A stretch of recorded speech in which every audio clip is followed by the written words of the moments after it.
Hello students, now we are reading question number 13 of your textbook T.S. Grewal. Chapter name is Depreciation, page number 14.51.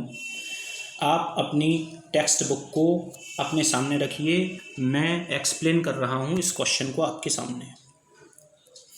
देखिए, plant account बनाना है। Plant account बनाने के लिए column हम जानते हैं, date particulars rupees, date particulars rupees, इस तरीके से कॉलम बनाते हैं। सबसे पहले वो बोलता है कि 2016 जुलाई 1 में हमने एक मशीन परचेज की, तो डेबिट में मैंने लिख दिया टू बैंक अकाउंट 60,000 रुपीज़।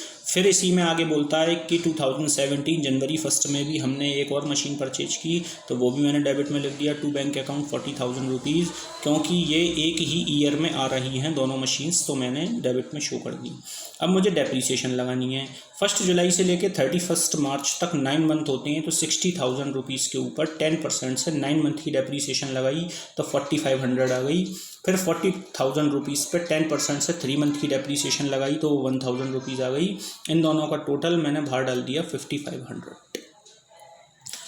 उसके बाद मैंने बैलेंसिंग की, डेबिट के टोटल में से क्रेडिट का टोटल माइनस किया तो 94,500 की बैलेंसिंग फिगर बच रही है। मैंने इंडिविजुअल बैलेंस भी निकाले हैं दोनों मशीनों के। 60,000 में से 4500 माइनस करके बचा 55,500 एंड 40,000 रुपीज़ में से 1000 माइनस करके बचा 39,000। अब हम सेकंड ईयर में आ गए। सेकंड ईयर में मैंने सबसे पहले बैलेंस को आगे लाएंगे, तो टू बैलेंस ब्रॉट डाउन 94,500। फिर क्वेश्चन में दिया है कि अक्टूबर 1 को एक नई मशीन परचेज की गई, तो अक्टूबर 1 को मैंने डाल दिया टू बैंक अकाउंट 20,000 रुपीज़। अब हमें डेप्रीसिएशन लगाना है। अब हमारे पास 3 मशीनें हैं। फर्स्ट मशीन जो 60,000 की खरीदी गई थी, उस पर 10% से डेप्रीसिएशन बनती है 6,000। दूसरी मशीन जो 40,000 की खरीदी गई थी, उस पर 10% से डेप्रीसिएशन बनती है 4,000। तीसरी मशीन जो 20,000 की खरीदी गई थी, उस पर 10% से 6 मंथ की डेप्रीसिएशन बनती है 1,000 रुपीज़। इन तीनों का टोटल आता है 11,000 रुपीज़। वो मैंने क्रेडिट में शो कर दिया बाय डेप्रीसिएशन अकाउंट के नाम से। इसके बाद जो बैलेंसिंग फिगर बचती है वो लिख देंगे हम बाय बैलेंस CD के नाम से।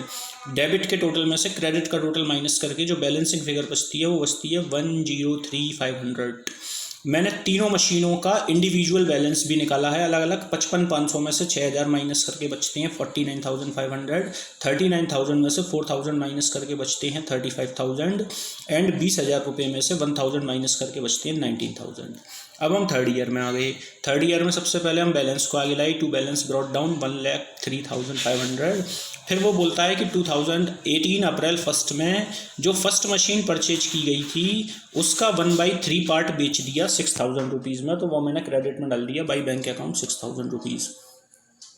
फिर मुझे देखना पड़ेगा कि इस पे मुझे प्रॉफिट हुआ या लॉस हुआ, तो पहले मैं 49,500 का 1/3 करूँगा, तो वो आ रहा है 16,500।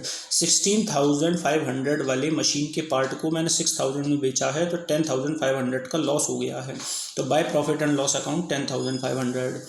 फिर हमें डेप्रीसिएशन लगानी है। डेप्रीसिएशन लगाने के लिए जो फर्स्ट मशीन थी 60,000 की, उसका 1/3 पार्ट बिक चुका है, 2/3 पार्ट बकाया रह गया है। 2/3 पार्ट की फेस वैल्यू होती है 40,000 रुपये। उस पर 10% से डेप्रीसिएशन लगाऊं तो 4,000 आती है। दूसरी मशीन हमारी 40,000 की थी, उस पर 10% डेप्रीसिएशन लगाऊं तो 4,000 रुपये आती है। तीसरी मशीन हमने खरीदी थी 20,000 की, उस पर 10% से डेप्रीसिएशन लगाऊं तो 2,000 आती है। इन सब का टोटल 10,000 मैंने बाहर डाल दिया। उसके बाद डेबिट के टोटल में से क्रेडिट का टोटल माइनस करके बैलेंसिंग फिगर बचती है 77,000, वो मैंने बाय बैलेंस कैरिड डाउन करके दिखा दिया।